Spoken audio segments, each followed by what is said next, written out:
that we have had an honor to participate in helping Black Voters Matter to organize this event, which pays homage to our freedom riders, but not just our freedom riders who participated during the incidents in the 1960s, the NAACP members, the members of CORD, the members of SNCC, all of whom have come out today to be a part of this event.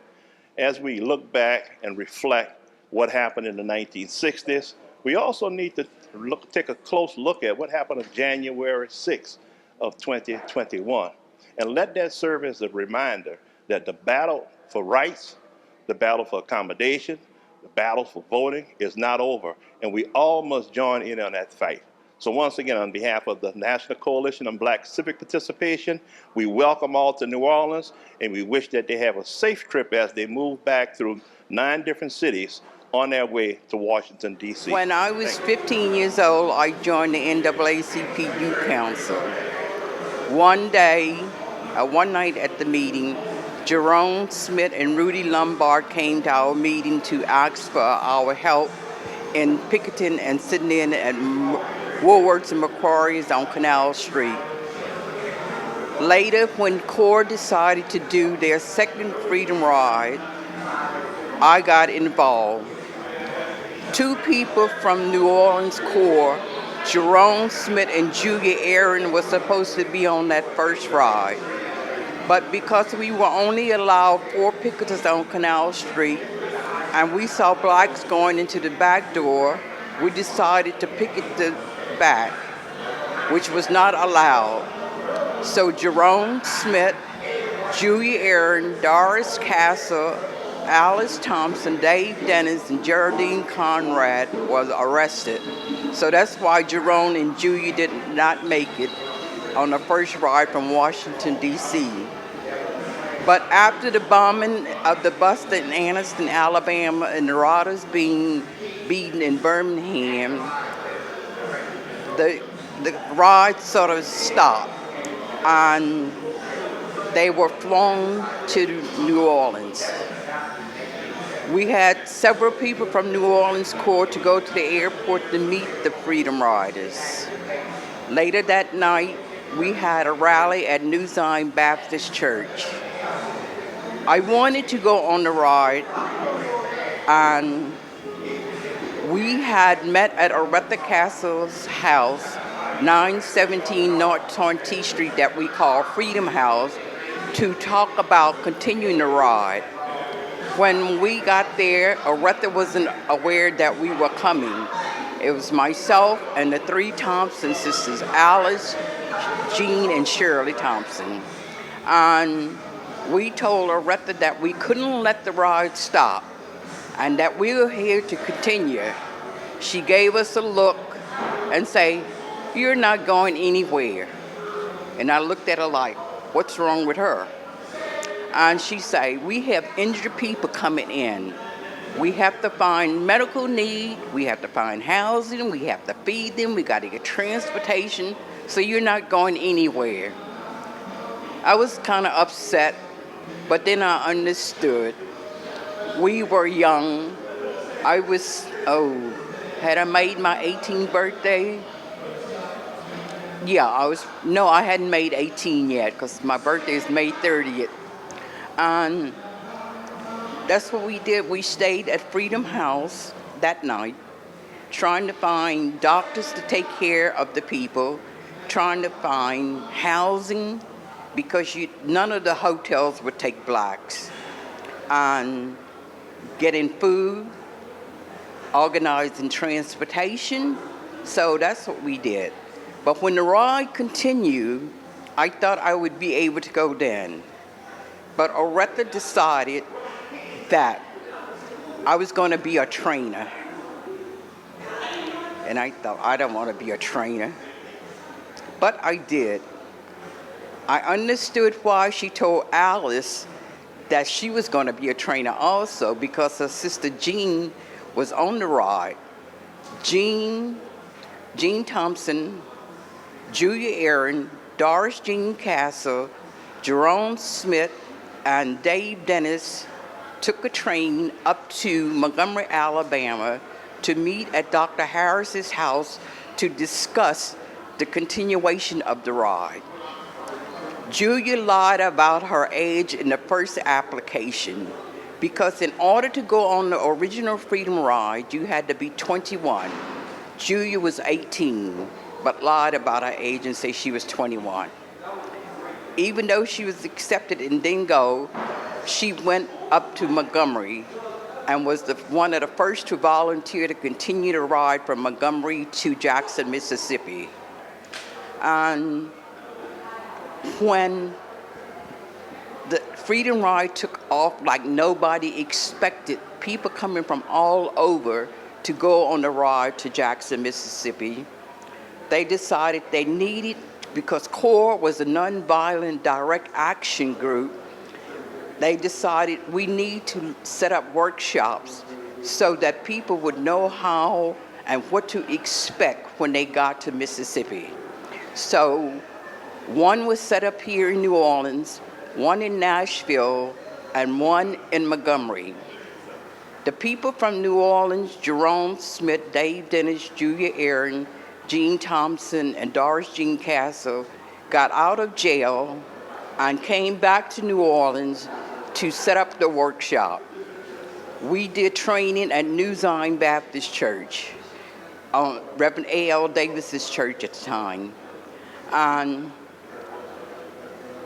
after that, New Orleans CORE trained about 40% of the people who went to jail from New Orleans to Jackson. I still wanted to be a Freedom Rider, but training. And when the ICC ruling was passed in September, we decided to do testing. We tested throughout Louisiana, Mississippi, Alabama, and into Texas. So you say, what does a trainer do? Or what do you do as a tester? As a tester, we had an observer and we had testers. The observer would do just that. They were apart from the tester. As in Macomb, Mississippi, Jerome Smith was the observer. So when we finally got to the terminal, he got off the bus, went into the terminal alone to buy our return ticket. After he went in, the four of us, myself, Alice Thompson, George Raymond, and Thomas Valentine, went in. We went to the counter and sat down. George Raymond said to the waitress, "May I have a cup of coffee, please?" The manager came out saying, "Greyhound does not own this terminal. Please leave." George Raymond again said, "May I have a cup of coffee, please?"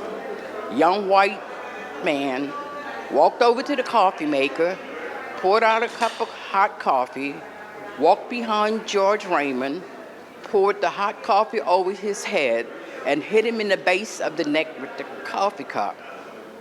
At that point, Jerome signaled to us, to Alice and I, to come to the waiting room. When this happened, they associated Jerome with being a part of the group, and all hell broke loose. Young whites began beating Jerome with brass knuckles. They took Tom Valentine off of the stool, threw him to the ground, and he was up like that. And they caught him again and threw him down.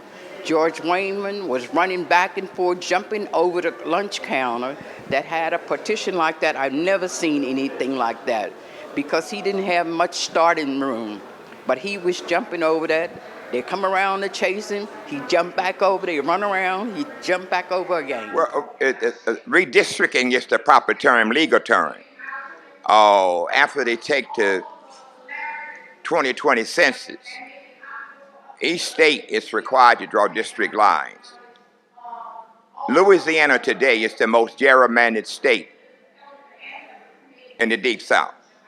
When the Voting Rights Act passed in 1965, they had 9 states with complete coverage. in Louisiana has consistently violated the Voting Rights Act. In 2006, we had to present documentation to the voting section of the U.S. Department of Justice regarding why the Voting Rights Act should be renewed. Out of the 9 states with complete coverage, Louisiana led the South in violating the Voting Rights Act. The voting section of the U.S. Department of Justice found Louisiana guilty 146 times of violating the Voting Rights Act.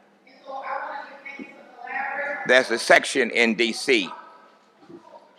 where you must file a submission whenever you make changes in dealing with redistricting. Louisiana have totally ignored the Justice Department of the voting section, and they were found guilty 146 times from 1982 to 2006. The time has come now for us to start drawing district lines, and we must know the 7 terms that's used to define redistricting. Give you an example to show how racist this state is. Today, whites make up 52% of the population, African Americans 33%, Hispanics 6%, Asians 3%, Native Americans 3%. That's about 45% of the population is minorities in this state. But when you take a look at the congressional district seats, we have 6 seats, 1 black. State Supreme Court judges, you got 7 seats, 1 black. You take a look at the state senator seat, you got 39, only 10 blacks.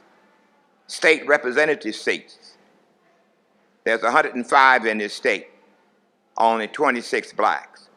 The Bessie Board seats, there's 11 seats, only 2 blacks. Something is wrong with that picture. And we must correct this. And what we'll be doing now is sending out material throughout the state, identifying the 7 terms that define redistricting.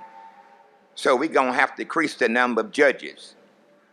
I received a document in the mail that over the last 7 years, 6 of those years, Louisiana has led the nation in incarceration. The reason is whites make up only 52% of the district court judges. The district court judges have the authority to send your uncle, your brother, your cousin to prison.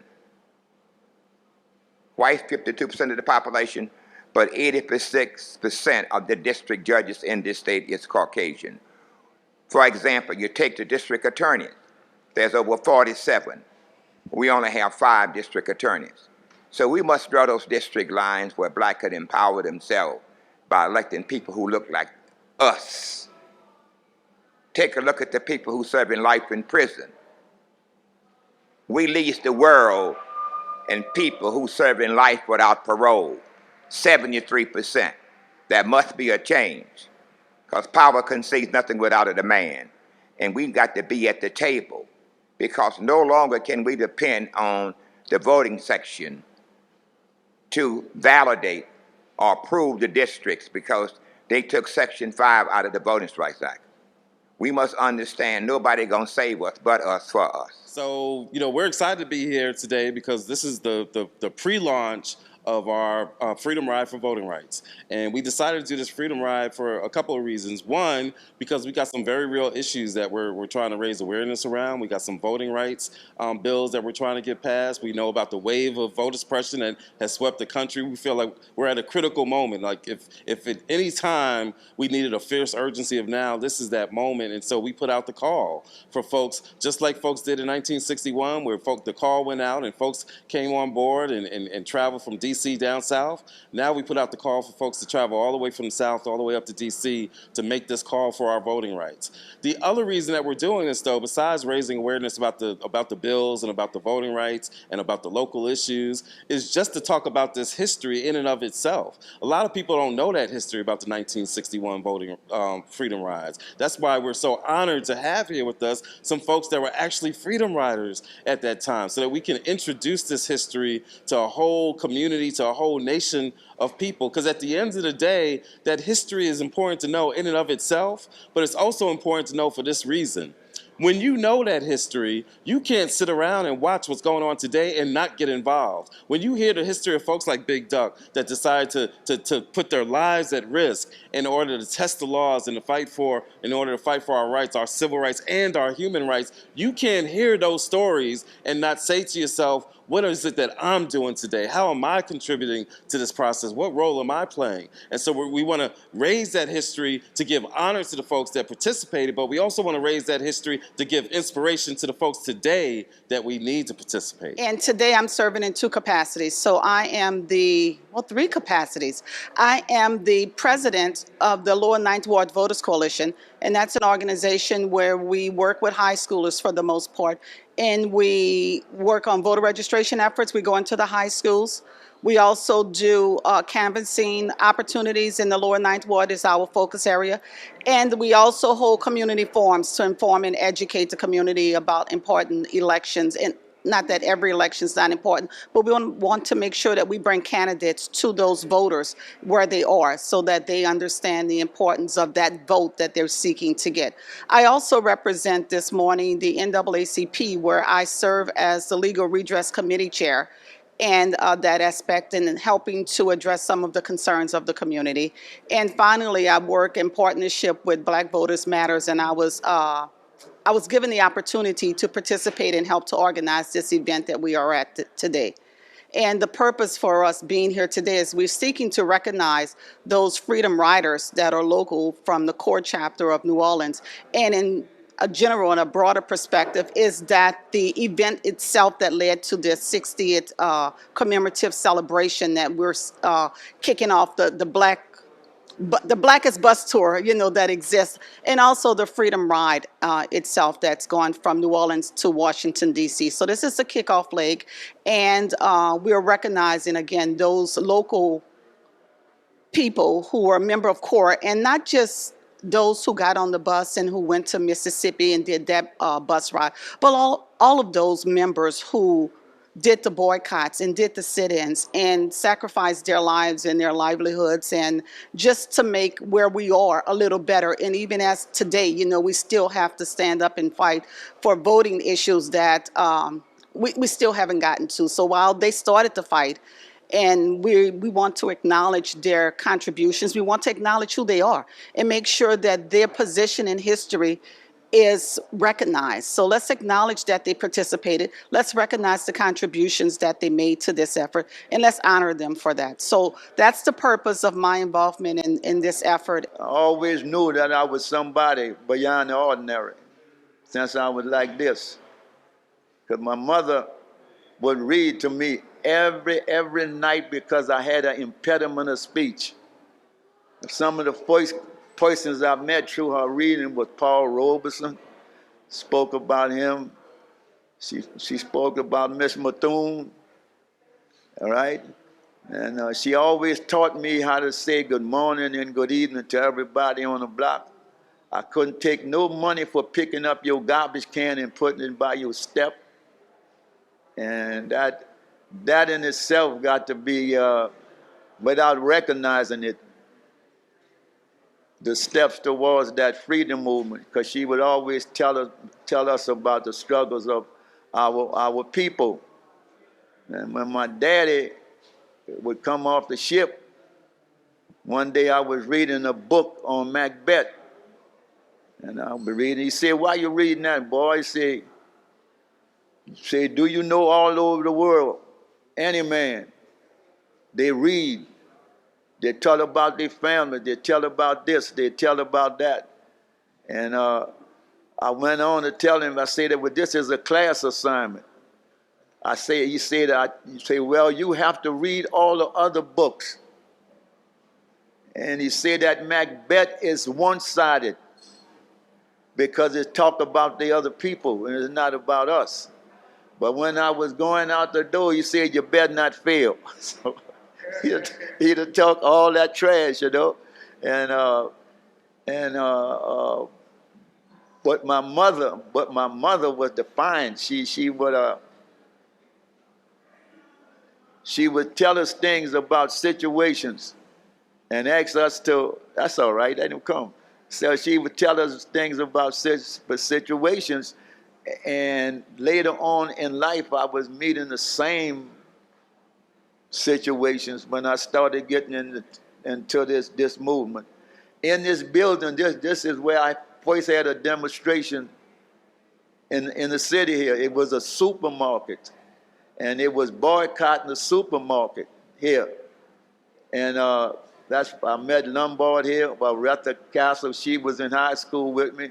But this was really where I started, in the picket line in front of this supermarket. That was way back. I was maybe about 19 years old or something then.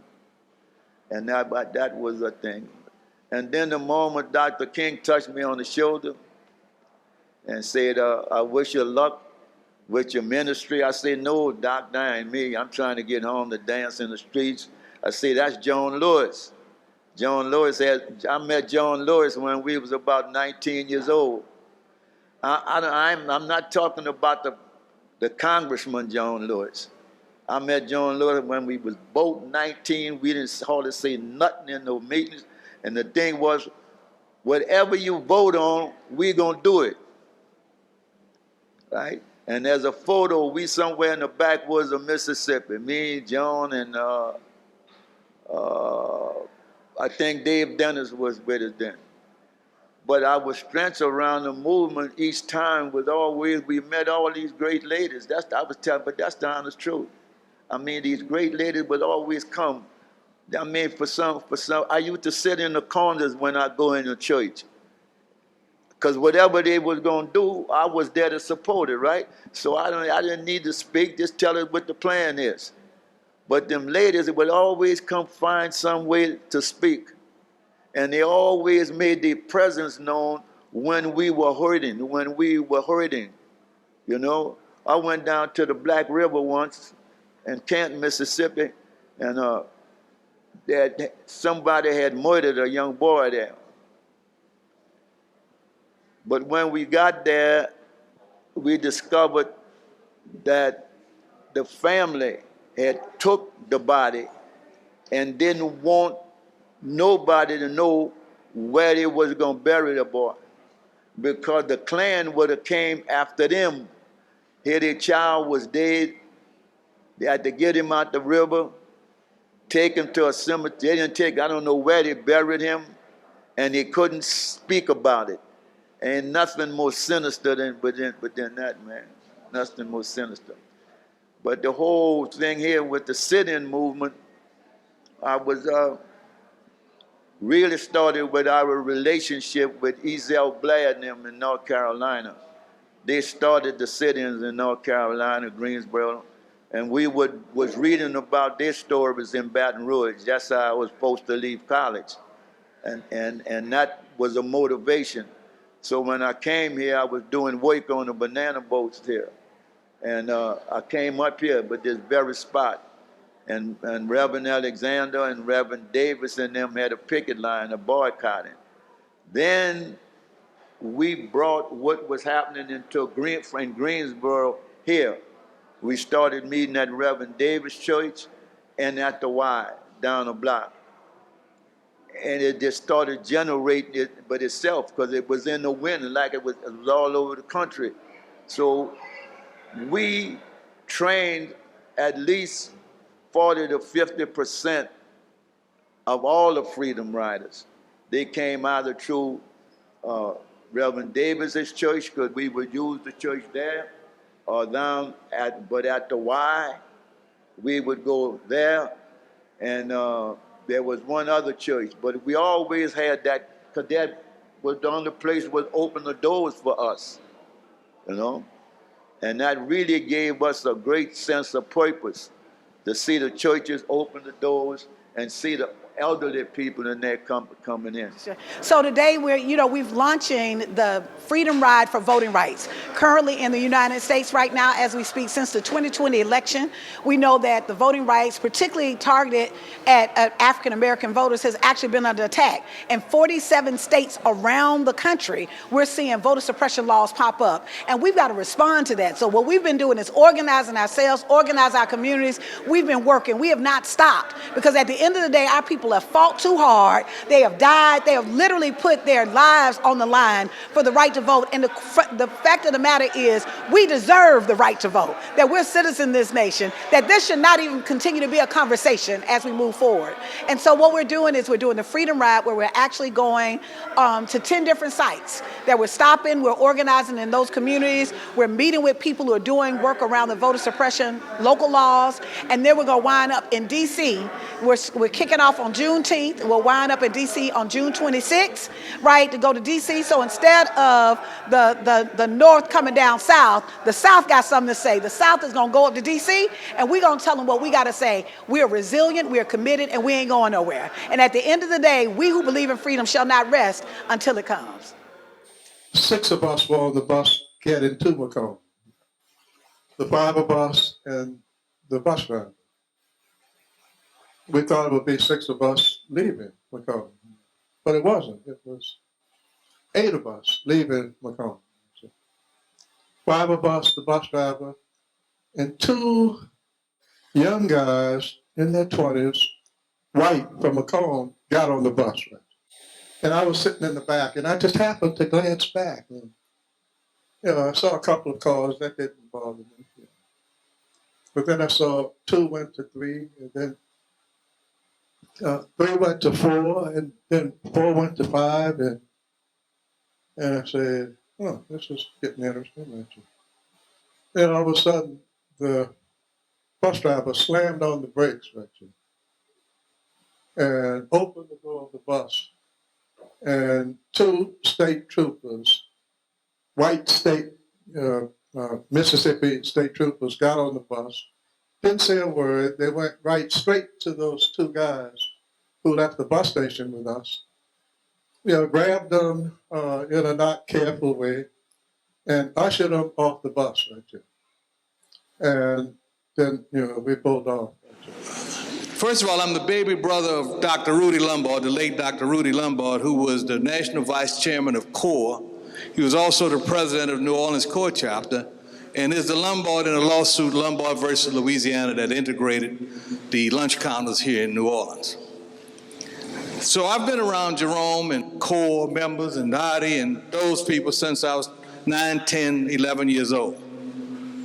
And I learned a lot just being at the foot of those people and watching the struggle. That's why I say when people go out there and put their life on the line, it's nothing to take for granted.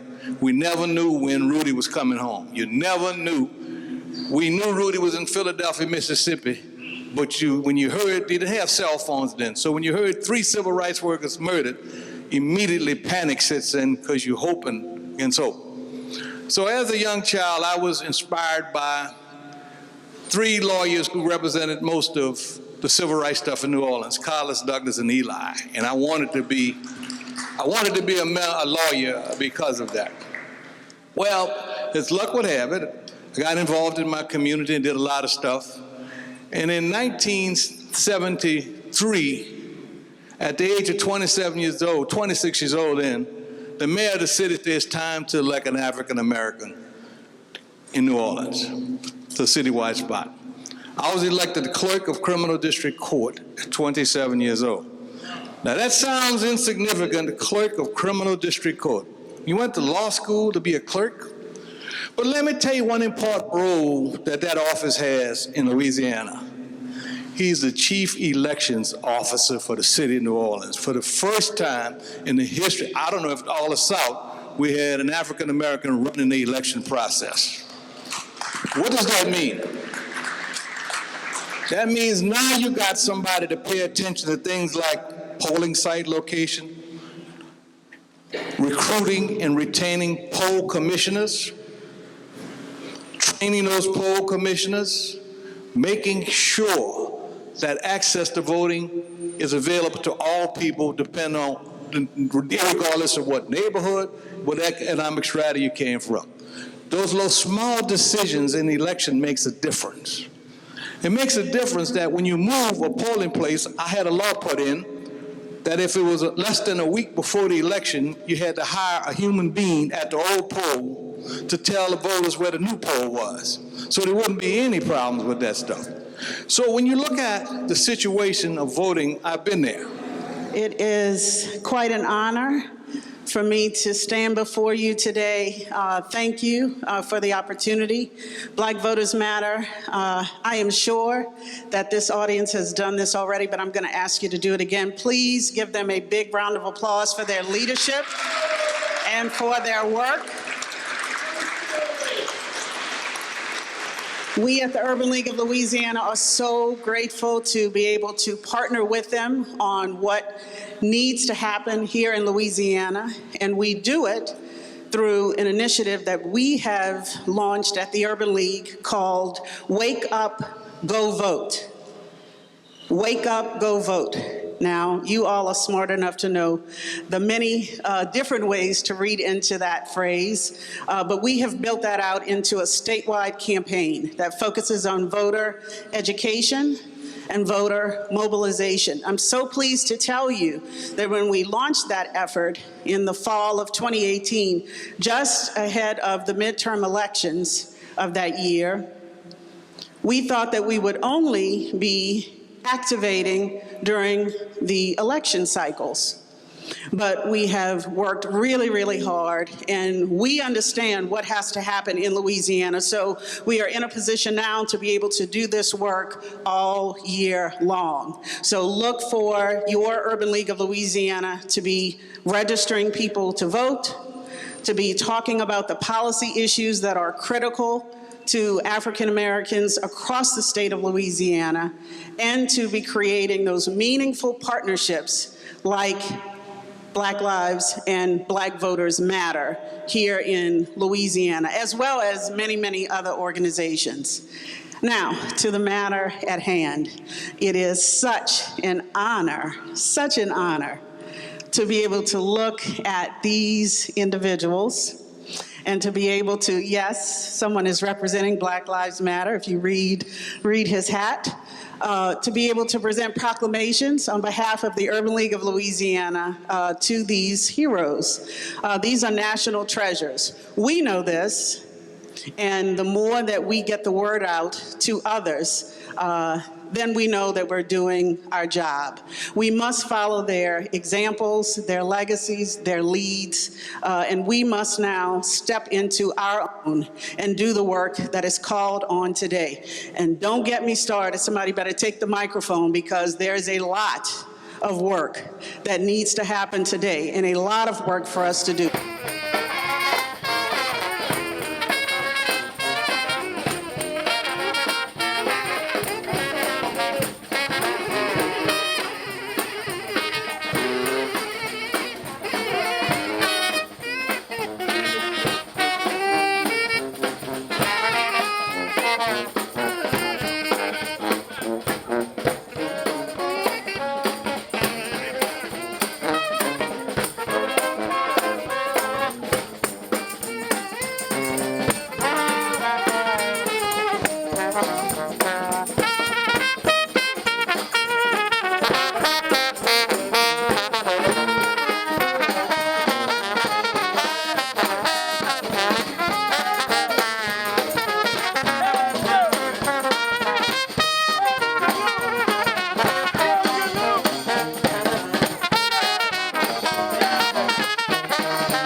Tremé Community Center, so we always acknowledge our elders. And in doing so, I'm going to pour and I'm going to call out the names. I first acknowledge those who came on those ships who were packed layers and layers and layers. But those who survived are the reason that we are here today. Amen. Amen. So in the spirit of our ancestors, I say Ashé. Ashé.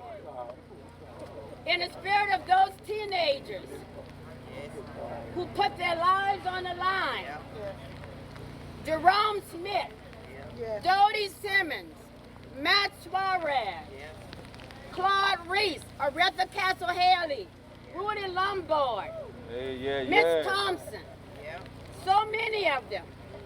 I say Ashé. Ashé. And what I need you to do is to call out the names of your ancestors that paved the way for you, whose shoulders you stand on today. George Blunt, Samuel Elton, Ashé. Mays, Ashé. Call them out loud. Junius Mays, Ashé. Malcolm X, Ashé. Martin Luther King, Ashé. Marcus Garvey, Ashé. Harriet Tubman, Ashé. Anyone else? Ashé. And for those who are yet to be born, who are depending on us to get it right, That's right.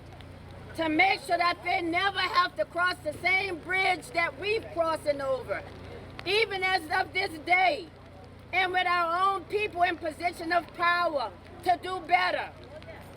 In the spirit and the souls of those who are yet to be born, I say Ashé. Ashé. Ashé. Ashé. Ashé. Ashé. And as Dr. Morris F.X. Jeffries taught us, Harambe 7 times. We say it 6 times because we're pulling together. And on that 7th time, you say it with everything in you. Right. And as loud as you can to let the world, let the universe know. We are pulling together. Let's go. Harambe! Harambe! Harambe! Harambe! Harambe! Harambe! Harambe! Wow. All right. Thank you very much. We're going to hear from co-founder Cliff Albright really quickly, and then we're going to release the balloon. Don't worry about it. Keep going. Keep going. It's all right. It's not going to be long, just real quick. In the spirit of Harambe, and in the spirit of pulling together, and even in the spirit of the libations and giving seed and giving tribute, we want to pull together and we want to give tribute to this facility by seeding into it a donation of $5,000. So they can continue the incredible work that it's doing of holding up our culture and our struggle. Thank you. Thank y'all. All right, now y'all got them? All right.